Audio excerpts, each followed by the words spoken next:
Minecraft Bedrock Beta 1.18.0.22 has been out for a little bit, and we are able to now see the new Skulk blocks in Minecraft Bedrock Edition. This is awesome because we don't have this in the Bedrock Edition yet. Good job, Bedrock Beta, for getting this out quickly. So we're going to be taking a look at those blocks, but also I want to be highlighting 5 things that I specifically learned from this new beta and things that maybe you missed because other YouTubers have been talking about this, but I just want to point them all out. So let's jump in. To start off, we are going to need to create a new world, brand new world. I'm going to make it a creative world because, listen, that's how I make my videos.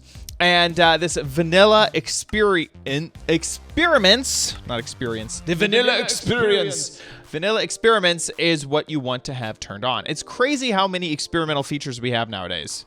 Experimental moling features, game test, creator features, modding features, custom biomes, holiday. I mean, it's like literally everything is up in here. So that's crazy that we have just so many experimental toggles here on the Bedrock version. Let's go ahead and let's name this Skulky. There we go. Create this world.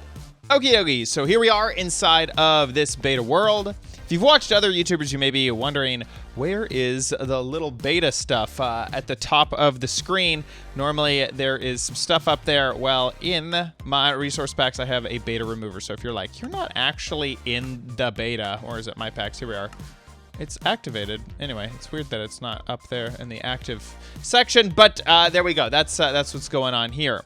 So let's look for the Skulk blocks. There we go. So we have all of the blocks that were talked about during Minecraft Live. And we have the Sculk Sensor, which we've seen already before. This has been like in development for a little while. There are a few bugs that I've noticed. Even just like looking at other people talk about this, things are in grayscale when they're in your hand or on the ground, which is really, really, really weird. So let's just briefly cover the new blocks. We got the Skulk Block, which looks awesome, and I'm going to take a look at that a little bit later on. We have the Sculk Vein, which is this sort of texture right on top of another block. The Skulk Catalyst, which I am probably the most excited about, the Skulk Catalyst, and the Sculk Shrieker, which I'm going to place way over here because I want to mess with that a little bit later on. And holy moly, look at that texture. It's weird because these Skulk blocks remind me a lot of the End, right? And the End dimension and sort of how you have that End like fog or horizon, you know, the End universe. This looks very, very similar to that. But it also reminds me an awful lot of the soul sand that we have in the Nether. And I think that my original thought was that like it'd be dimension specific. Like stuff in the overworld isn't in the Nether, isn't in the End. But I guess I don't know. I don't know why I was thinking that, but you know, makes sense that it's all one universe. It's all one world, and so you have sort of things that are in other dimensions here as well. Just wasn't expecting it. So let's start off with the first thing that I learned, and that was that the Skulk is animated. You can see the little dots here going in and out, and it's really, really, really dynamic, like really dynamic. I'm actually really, really shocked. Look at this right here. You can see my crosshairs on it right here. These little batch of like 5 pixels. That brightens up and then dims almost to pure grayscale and then pops back in. I love this. I think that this is going to look absolutely amazing. I could see some disco builds using this. Same thing over here with the veins, the Skulk Vein. It also animates, which is really, really crazy. I just missed this. I didn't notice this. I'm not sure what happened here. And I think that I didn't notice it because right here with the Skulk Sensor, there is no animation other than the wavy little like sensor things on top, right? The actual block itself, the half slab there, isn't animated. So I guess I just kind of assumed that everything was gonna also like the Skulk Catalyst. That thing does not animate. So the Skulk Block and the Sculk Veins do animate, which is really, really cool. So kind of to explain the Veins and the Skulk Block, I want to take a look, a longer look at the Catalyst. So here is the Catalyst, and this will be found down in the deep dark cities. And you will be able to pick this up with a enchanted, I guess, Silk Touch, really anything. Here, let me test this out. During the presentation, the Diamond Hoe obviously was the most efficient thing. I'm going to purposely use an axe and then also a shovel, which I assume are the incorrect tools to pick this up. But I'm going to have, it looks like an iron shovel because of the grayscale thing. But I'm going to do that so that I absolutely know that there is no way that if this gets picked up with Silk Touch, then any tool can pick it up.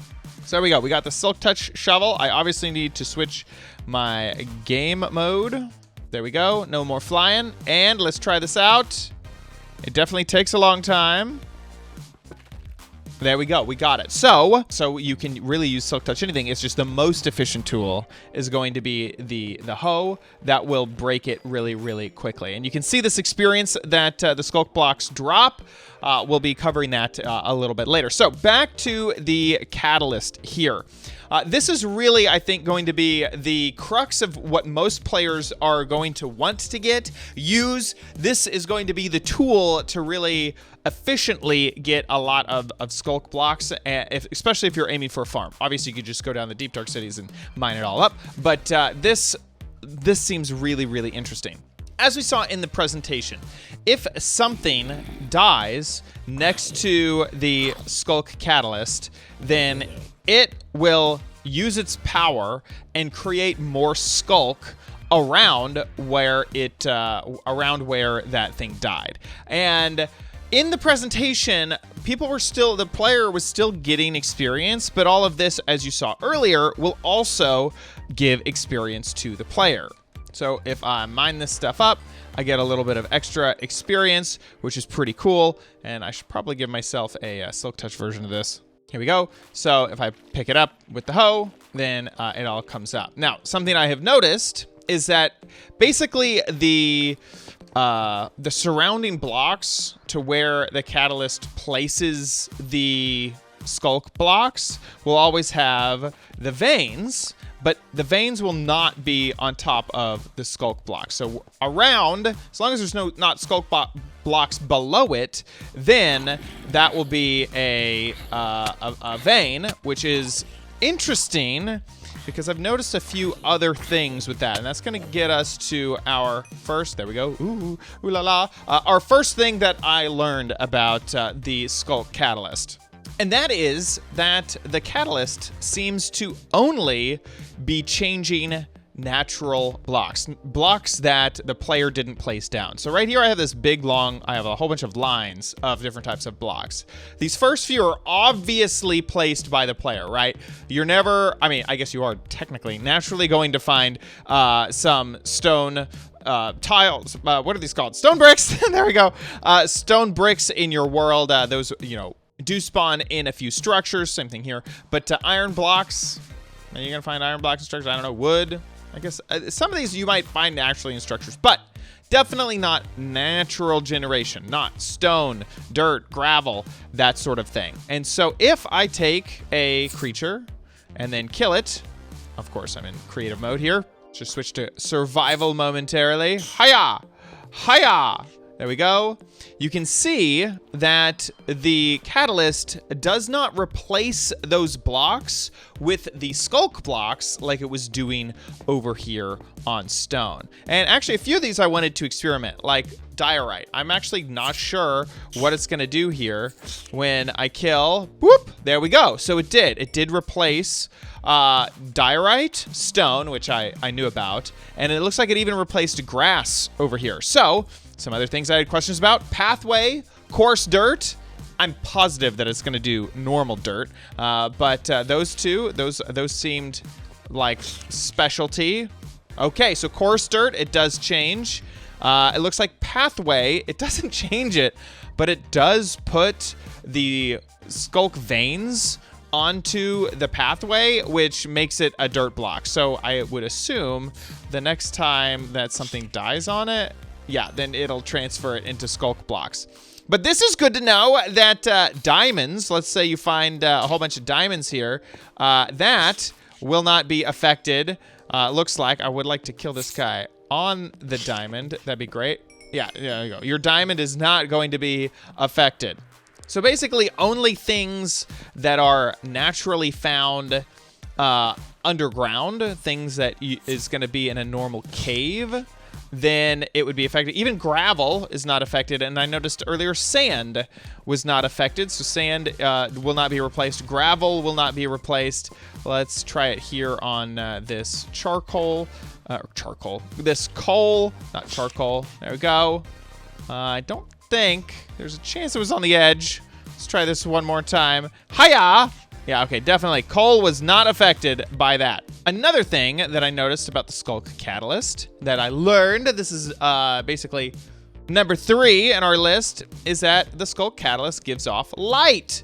So you can see that each of those blocks over there is giving off a bit of light, which I love because this seems so atmospheric, especially if you're underground in the deep dark cities. That seems perfect. It's kind of fun to actually fight these guys. Oh, it looks like the it looks like the veins right here. I want to call them vines, but they're veins. I was actually causing that guy to have some AI issues. By the way, these veins work exactly like the glow Leica, except that they don't glow. There is no light produced from these guys, but just like with the lichen, it will cover all the blocks. You can put multiple in one block's space, which is really, really nice. Another thing I noticed is that whenever you kill, wait, oh, it just went into, no, silverfish, stop going. I'm right here. There we go. Come on, man. Another thing that I have noticed is that when a mob dies, Skulk can spread vertically. But what is weird is that when this is something that the player has placed themselves, it doesn't seem to want to do it quite as much. So I'm gonna kind of make a recreation of what we just saw over there. And we'll put down the chicken, give him a kill. Oh, there it goes. Wait a second. Okay, this is something is going on here because I have been testing this out and it is not consistent at all. So if I make something like this and then put the Skulk down and then put the chicken down and then kill the chicken.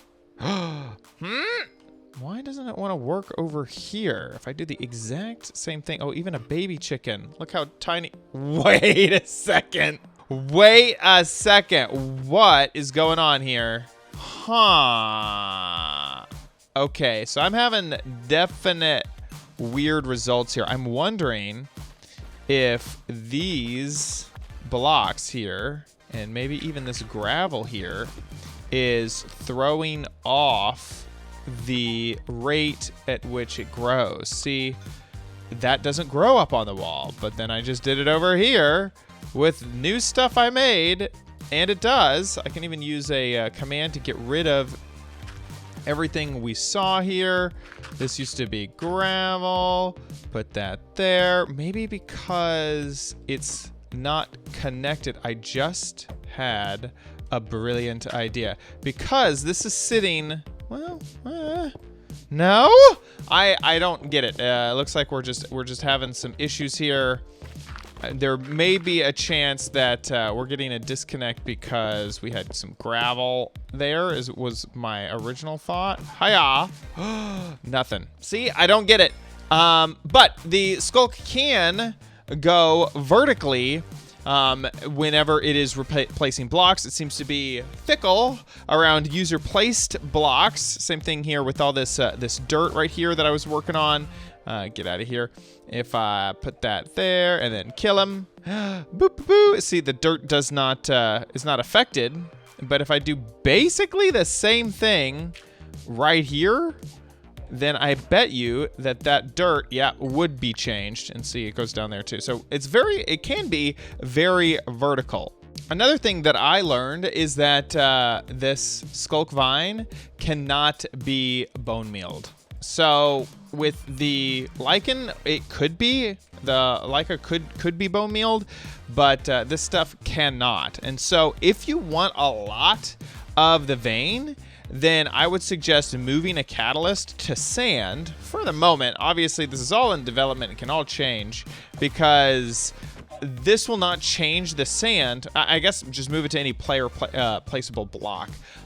It won't replace the sand, and so instead you'll just get this lower layer of veins right on top, so you can harvest all this up. Very easy to be very specific with just getting the veins. Another thing that I learned is that the Shrieker block can be activated with redstone. Isn't that cool?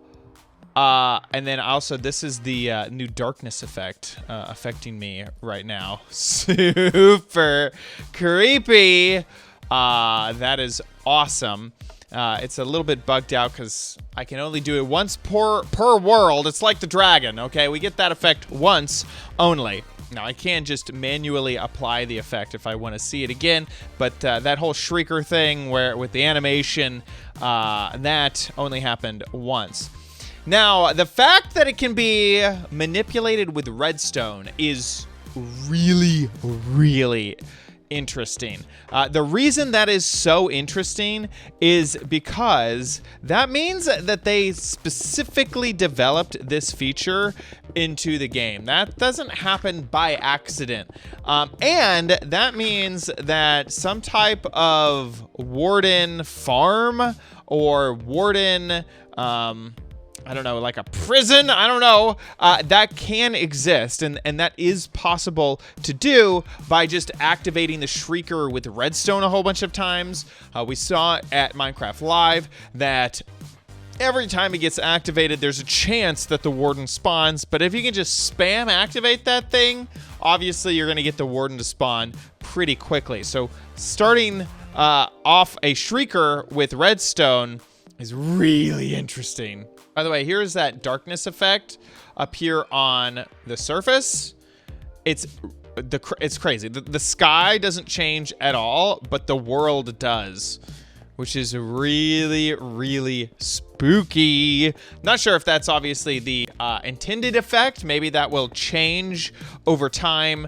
We obviously know that this is in development and things can definitely change. I just noticed that darkness effect revealed that these give off light. It's like it gets rid of the sunlight, and I can tell better that these I can't tell if it's just making the saturation different, or if like now that the contrast is lower I can tell, or higher or whatever, I can just tell. But it almost looks like it's getting rid of the sunlight. What happens if I stare directly into the sun while the darkness effect is applied? Nothing. I can see my hand, my little hand. It's going in and out, but no, the sun doesn't change. Obviously, work in progress, like I said before. There you have it. The experimental features in the Bedrock Beta. These are all very, very exciting things. I personally feel like this is the first snapshot that we are seeing of 1.19, and 1.18 isn't even released yet. So that's very, very cool that we're already getting a look at this. It makes a lot of sense that this is like available and like here already, because this was originally announced to be in 1.17, right? Caves and Cliffs. Then it got moved to part 2, and now it's getting moved to the wild update. So it makes sense that it's here, but first time we've seen it, which is wonderful. If you enjoyed this video, please give this video a like. Make sure you subscribe for future videos, tips, tricks, tutorials, spotlights here on OMG Craft. And please make sure you leave a comment down below letting me know what you think of the new Skulk blocks. I think they're really, really cool. Thanks so much for watching, and we'll see you in another one. Bye!